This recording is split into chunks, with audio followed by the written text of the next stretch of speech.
అన్నిటి అంతము సమీపించింది. ఈ భూమి మీద భయంకరమైనటువంటి విపత్తులు జరుగుతా ఉన్నాయి. మనుషుల మధ్యలో అనుబంధాలు, ప్రేమలు, ఆప్యాయతలు కనుమరుగైపోతున్నాయి. మనుషులలో మానవత్వాన్ని, మంచితనాన్ని చూడలేని పరిస్థితులు ఈ రోజున ఎక్కడ చూసినా కూడా భయంకరమైనటువంటి పరిస్థితులను మనం చూస్తున్నాం, ఎదుర్కొంటున్నాం. ఎక్కడ కూడా మంచితనం అన్నదే లేదు. అంటే మనుషుల్లో ఉన్నటువంటి మానవత్వం దినదినం కూడా కృషించిపోతుంది, నశించిపోతుంది. మానవత్వం లేని మనుషులు పశుప్రాయులుగా మారిపోతున్న దినాలు. ఎందుకనంటే వాక్యంలో రాయబడతా ఉంది, ఇదిగో నేను త్వరగా వస్తున్నాను. యేసుక్రీస్తు రాకడ దినాలలో ఇవన్నీ సంఘటనలు సంభవిస్తాయి. ఏ సంఘటనలు అయితే సంభవిస్తాయని ప్రభువారు చెప్పి ఉన్నారో అవన్నీ దరిదాపుగా అన్ని కూడా నెరవేరుతూ వస్తున్నాయి. భయంకరమైన భూకంపాలు, ఈ రాజ్యాల మీద రాజ్యాలు లెగుస్తాయి, యుద్ధాలు జరుగుతాయి, కరువులు, కాటకాలు ఇవన్నీ జరుగుతున్నప్పుడు మనుష్య కుమారుడు తలుపు యొద్దనే ఉన్నాడు, గడప యొద్దనే ఉన్నాడు అని. గనుక ఇవన్నీ వింటున్నటువంటి మనం, ఇవన్నీ చూస్తున్నటువంటి మనం బహు జాగ్రత్తగా ఉండాలి. ఏ ఒక్కరు కూడా అజాగ్రత్తగా ఉండకూడదు. ఏ ఒక్కరు కూడా నిర్లక్ష్యంగా, అలక్ష్యంగా ఉండకూడదు. ఈ క్రీస్తు రాకడ సంభవాలు జరుగుతున్నప్పుడు వాటిని వింటున్న మనం, చూస్తున్న మనం బహు జాగ్రత్తగా ఉండాలి. అనంటే వాక్యంలో రాయబడుతుంది, ప్రకటన గ్రంథం 2వ అధ్యాయం, 25వ వాక్యంలో ఈ రీతిగా వ్రాయబడింది. నేను వచ్చు వరకు మీకు కలిగి ఉన్న దానిని గట్టిగా పట్టుకొనుడి. నేను వచ్చు వరకు, యేసు ప్రభువారు అంటున్నారు, నేను రాబోతున్నాను. నేను వచ్చు వరకు నా రక్తంలో కడగబడిన వారులారా, నా యందు విశ్వాసం ఉంచిన వారులారా, నా రక్తంలో కడగబడి నీతిమంతులుగా, పరిశుద్ధులుగా చేయబడినటువంటి వారులారా, నా రక్తంలో కడగబడి దేవునికి పిల్లలుగా జీవిస్తున్న వారులారా, ఇదిగో నేను త్వరగా వస్తున్నాను. నేను వచ్చు వరకు మీకు కలిగిన దానిని గట్టిగా పట్టుకొనండి, మెలకువ కలిగి ఉండండి. ఏదైతే నేను మీకు ఇచ్చానో మీకు ఇచ్చిన దానిని గట్టిగా పట్టుకొనండి. ఎందుకనంటే దేవుడిచ్చిన ప్రతి దాని గురించి ఒక దినాన మనం దేవునికి లెక్క అప్పచెప్పవలసిన వారమై ఉన్నాం. అవి మంచివైనా సరే, చెడ్డవైనా సరే, క్రీస్తు న్యాయపీఠం ఎదుట మనం నిలబడాలి. ఏదైతే మనం పట్టుకుంటున్నామో దాని విషయంలో మనం జాగ్రత్తగా మనం చూసుకోవాలి. ఇప్పుడు తుఫాను వస్తుంది అని హెచ్చరిక వినబడినప్పుడు చాలా మంది గవర్నమెంట్ అధికారులు వచ్చి తెలియపరుస్తుంటారు, భయంకరమైన వరదలు రాబోతున్నాయి, మునిగిపోయే ప్రాంతాలన్నీ కూడా మీరు వాటన్నిటిని విడిచి మీరు సురక్షితమైన ప్రాంతానికి తరలిరండి అన్నప్పుడు చాలా మంది బయలుదేరి వస్తుంటారు. ఏది అవసరమో దాన్ని మాత్రమే పట్టుకొని వస్తే మన ప్రయాణం సుఖంగా ఉంటుంది. ఏది అవసరమో దాన్ని మనం తెచ్చుకోవాలి, ఏది అనవసరమో దాన్ని మనం విడిచిపెట్టాలి. ఇదిగో యేసు ప్రభువు వారు త్వరగా వస్తున్నారు. ఏది అవసరమో అది మనం జాగ్రత్తగా పట్టుకోవాలి. అనవసరమైన వాటిని పట్టుకోవటం వల్ల మనము నిత్య జీవాన్ని మనం చేరలేం. అనవసరమైనవి పట్టుకోవటం వల్ల మనం నిత్య జీవాన్ని మనం చేరలేం. ఇదిగో యేసు ప్రభువు వారు వచ్చినప్పుడు కనురెప్పపాటులో మనం ఎగరబోతున్నాం. యేసు ప్రభువు వారు వచ్చినప్పుడు కనురెప్పపాటులో మనం కొనుక్కోబడతాం. అయితే మనం వ్యర్థమైన భారాలు మనం మోయటం వల్ల, వ్యర్థమైనటువంటి బరువులు మనం మోయటం వల్ల, మొయ్యలేని భారాలు మనం మోయటం వల్ల మనం కనురెప్పపాటులో ఎగరలేం. ఆ భారాన్ని మనం దించుకోవాలి, మన భారాన్ని తేలిక చేసుకోవాలి. ఏదైతే మనల్ని కనురెప్పపాటులో తీసుకొని వెళుతుందో దాన్ని మాత్రమే మనం మోయవలసిన వారమై ఉన్నాం, దాన్ని మాత్రమే మనం క్యారీ చేయవలసినటువంటి వాళ్ళమై ఉన్నాం, దాన్ని మాత్రమే మనం తీసుకుని వెళ్ళాల్సిన వాళ్ళమై ఉన్నాం. ఏదైతే మన పరలోకానికి తీసుకువెళ్తుందో దాన్ని మాత్రమే మనం మోయాలి. ఏదైతే మన పరలోకానికి దూరం చేస్తుందో దాన్ని విడిచిపెట్టాలి. అందుకని యేసు ప్రభువు అంటున్నటువంటి మాట, ఇదిగో నేను వచ్చు వరకు మీకు కలిగిన దాన్ని గట్టిగా పట్టుకోండి. ఎప్పుడైతే మీరు గట్టిగా పట్టుకుంటారో నేను వచ్చినప్పుడు నేను మిమ్మల్ని తీసుకొని వెళ్తాను. గనుక మీకు ఏదైతే అవసరమో దాన్ని మీరు గట్టిగా పట్టుకోనండి. యేసుక్రీస్తు ప్రత్యక్షమైనప్పుడు, ఎవరైతే ఆయన రక్తంలో కడగబడ్డారో వాళ్ళు పిలిచినప్పుడు కనురెప్పపాటులో యేసుక్రీస్తుని మనం సజీవులంగా ఉన్నటువంటి మనం ఎదుర్కొంటాం. అయితే ఎదుర్కోవాలి అనంటే మనం ఏం పట్టుకోవాలి? యేసు ప్రభువు అంటున్నారు, మీకు నేను వచ్చే వరకు మీకు కలిగిన దాన్ని గట్టిగా పట్టుకోనండి అన్నాడు. ఏం కలిగిన దాన్ని అనంటే దేవుడు మనకి ఏదైతే ఇచ్చాడో, ఆయన రక్తంలో కడగబడిన మనకు ఏదైతే ఇచ్చాడో దాన్ని మాత్రమే మనం పట్టుకోవాలండి. యేసు ప్రభువారు ఇచ్చిన దాన్ని మాత్రమే మనం పట్టుకోవాలి. ఏం మనం పట్టుకోవాలి అనంటే ఇదే ప్రకటన గ్రంథం 2వ అధ్యాయంలో మనం చూస్తున్నాం. మొదటిగా మనం కలిగి ఉండాల్సిందేంటి, ఏం మనం పట్టుకోవాలి అనంటే 2వ అధ్యాయం 4వ వచనంలో, ఆయనను మొదట నీకుండిన ప్రేమను నీ విడిచితువని నీ మీద తప్పు ఒకటి మోపవలసి ఉన్నది అన్నాడు. అంటే యేసు ప్రభువారు సెలవిస్తున్న మాట ఏంటి అనంటే, ఇదిగో నేను వస్తున్నాను, నేను వచ్చే వరకు గట్టిగా మీరు పట్టుకోండి. ఏం పట్టుకోవాలంటే మొదటి ప్రేమను మనం పట్టుకోవాలి. ప్రేమను మనం పట్టుకోవాలి. ఏ ప్రేమను పట్టుకోవాలి అనంటే, ఈ లోకంలో అనేక రకాలైన ప్రేమ ఉన్నాయి, అనేక రకాలైన ప్రేమలు ఉన్నాయి. బంధాలు, మనుషుల మధ్యలో ఉన్నటువంటి బంధాలతో కూడిన తల్లిదండ్రుల ప్రేమ, తోబుట్టువుల ప్రేమ, స్నేహితుల ప్రేమ, భార్యాభర్తల మధ్యలో ఉన్న ప్రేమ, బిడల మీద ఉన్నటువంటి ప్రేమ, ధనం మీద ఉన్నటువంటి ప్రేమ, ఆ పదవుల మీద ఉన్నటువంటి ప్రేమ, ఈ ప్రేమలన్నీ కాదు గాని ఈ ప్రేమలన్నీ స్వార్థంతో కూడినవి. ఈ ప్రేమలన్నీ మనల్ని భ్రష్టులుగా చేస్తాయి. అయితే యేసు ప్రభువారు సెలవిస్తున్నటువంటి ప్రేమ ఏ ప్రేమ అంటే, నేను మిమ్మల్ని ఏ రీతిగా అయితే ప్రేమించాను, ఎట్టి ప్రేమనైతే నేను మీకు ఇచ్చానో ఆ ప్రేమను మీరు గట్టిగా పట్టుకోనండి. దేవుడు ప్రేమై ఉన్నాడు, దేవుడు ప్రేమ స్వరూపై ఉన్నాడు. మనం దేవుని ప్రేమను మనం గట్టిగా పట్టుకోవాలి. యోహాను రాసినటువంటి మొదటి పత్రిక 3వ అధ్యాయం 14వ వచనం నుండి నేను చదువుతాను, వినండి. మనము సహోదరులను ప్రేమించుచున్నాం, మరణములో నుండి జీవములోనికి దాటి ఉన్నాం అని ఎరుగుదుము. ప్రేమ లేనివాడు మరణమందు నిలిచి ఉన్నాడు. ప్రేమ లేనివాడు మరణమందు నిలిచి ఉన్నాడు.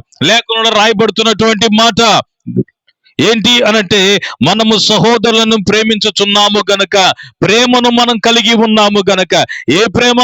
దేవుడు మన మీద ఎట్టి ప్రేమనైతే చూపించాడో ఆ ప్రేమ. పాపినైన నన్ను, దౌర్భాగ్యునైన నన్ను, నీచుడైన నన్ను, నరహంతకునైన నన్ను, పశుప్రాయుడనైనటువంటి నన్ను దేవుడు ప్రేమించాడు. దేవుడు ప్రేమించి ఏం చేశాడు అనంటే, నా నుండి ఏమీ ఆశించలేదు గాని తన ప్రాణాన్ని నా కొరకు ఆయన దారబోశాడు, తన రక్తమంతటిని దారబోశాడు, నా కొరకు తన ప్రాణాన్ని ఆయన ఇచ్చి ఉన్నాడు. అదే మాట ఇక్కడ మనం చూస్తున్నా.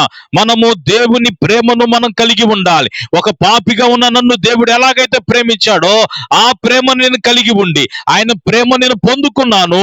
ఆయన ప్రేమను విడిచి లోక సంబంధమైన ప్రేమలోనికి వెళ్ళిపోకుండా, ఆయనను ప్రేమను విడిచి స్వార్థపూరితమైన ప్రేమలోనికి వెళ్ళిపోకుండా, ఆయనను ప్రేమను విడిచి నాశనం చేసేటువంటి ప్రేమల జోలికి వెళ్ళకోకుండా ఏం చేయాలి అనంటే, దేవుని ప్రేమను గట్టిగా పట్టుకోవాలి. దేవుని ప్రేమ నిన్ను బ్రతికిస్తుంది. లోకం మీద ఉన్నటువంటి ప్రేమ నిన్ను చంపేస్తుంది. మనుషుల మధ్య ఉన్న ప్రేమ స్వార్థపూరితమైన ప్రేమ, ధనం మీద ఉన్న ప్రేమ నిన్ను నాశనం చేస్తుంది. అధికారం మీద ఉన్నటువంటి ప్రేమ నిన్ను నాశనం చేస్తుంది, మనశ్శాంతి లేకుండా చేస్తుంది, నీ ఆత్మీయ జీవితాన్ని చంపేస్తుంది. కానీ దేవుని ప్రేమ మాత్రమే నిన్ను బతికిస్తుంది. ఈ వాక్యంలో అదే మనం చూస్తున్నాం. ప్రేమ కలిగి ఉన్నాము గనక మరణములో నుండి జీవములోనికి దాటి ఉన్నాం. ప్రేమ లేనివాడు మరణమందు నిలిచి ఉన్నాడు. ఏ ప్రేమ లేనివాడు? మనుషుల ప్రేమ కాదు గాని దేవుని ప్రేమ లేనివాడు మరణమందు నిలిచి ఉన్నాడు. అందుకని మాట మనం చూస్తున్నాం. తన సహోదరుని ద్వేషించువాడు నరహంతకుడు, ఏ నరహంతకుని యందును నిత్య జీవం ఉండదని మీరు ఎరుగుదు. ఆయన మన నిమిత్తము తన ప్రాణం పెట్టెను గనక దీని వలన మనం ప్రేమ ఎట్టిదనేది తెలుసుకొనుచున్నాం. ఆయన మన నిమిత్తము ప్రాణము పెట్టెను గనుక, ఆయన మన నిమిత్తం అంటే ఏ భేదము లేదు. అందరూ పాపము చేసి దేవుడు అనుగ్రహించే మహిమను పొందలేకపోతున్నారు. అందరూ పాపము చేశారు, అందరూ దోషములోనికి వెళ్ళిపోయారు, అందరూ మరణాంధకారములో ఉన్నారు, అందరూ భయంకరమైనటువంటి అవిధేయులై ఉన్నారు. అలాంటి అవిధేయుల్ని, పాపపు కంపు కొడుతున్న వారిని, నీచపు కంపు కొడుతున్న వారిని దేవుడు ఎంతో ప్రేమించాడు. ప్రేమించి తన ప్రాణమును ఆయన పెట్టి ఉన్నాడు. ఆయన తన ప్రాణమును మన కొరకు పెట్టి ఉన్నాడు గనుక దీని వలన ప్రేమ ఎట్టిదనేది మనం తెలుసుకుంటున్నాం.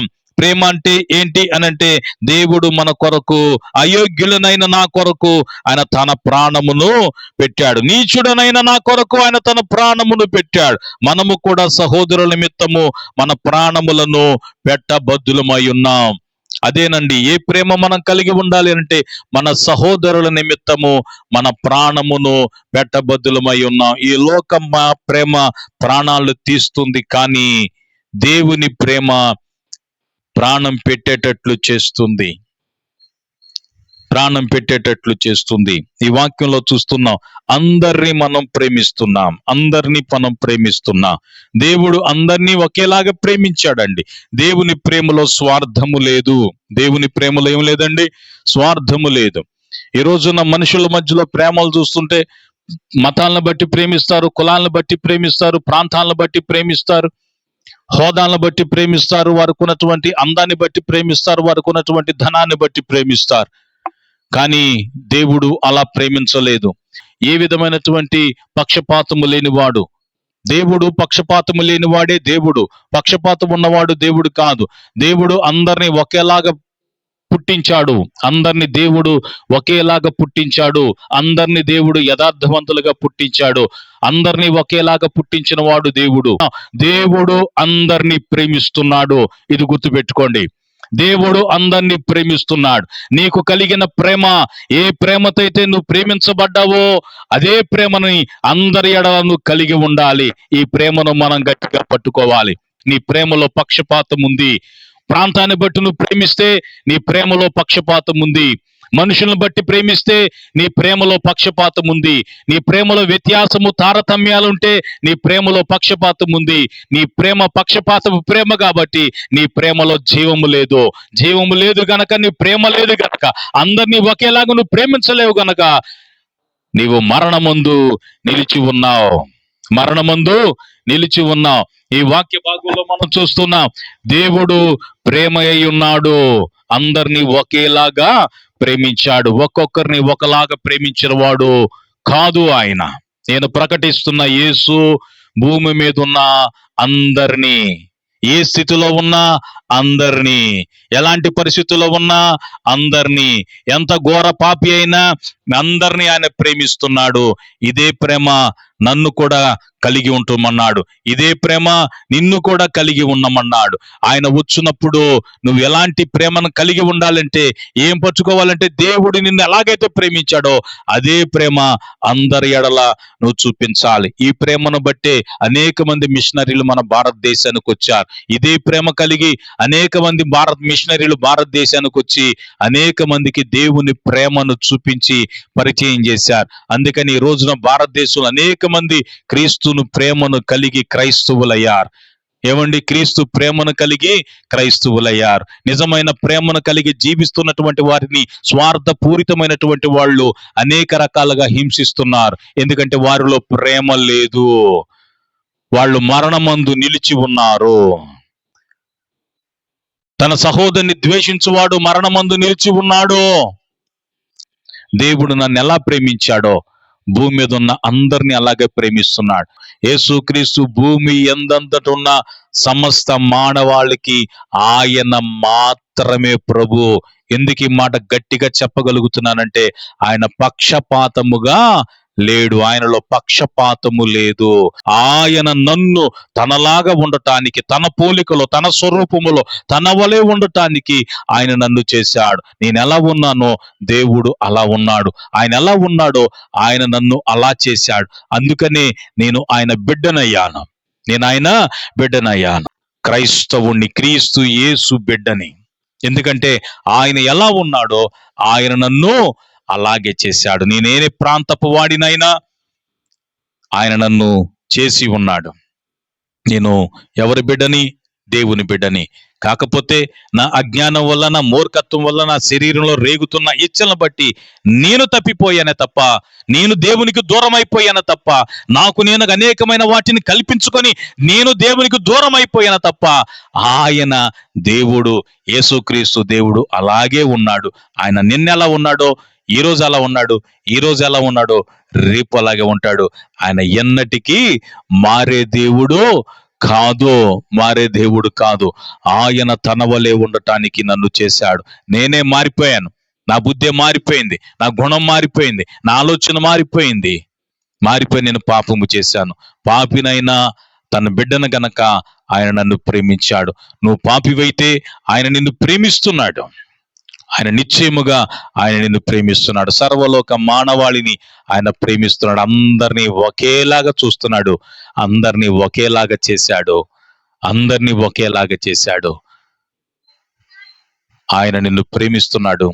ఇదే ప్రేమ నువ్వు కలిగి ఉండి ఈ ప్రేమను నువ్వు గట్టిగా పట్టుకో. నిన్ను ప్రేమిస్తున్న వారిని, నిన్ను ద్వేషిస్తున్న వారిని, నిన్ను దూషిస్తున్న వారిని, నిన్ను హింసిస్తున్న వారిని, నిన్ను గాయం చేస్తున్న వారిని అందరినీ ఆయన ఎలాగైతే ప్రేమించాడో నీవు కూడా అలాగే ప్రేమించు.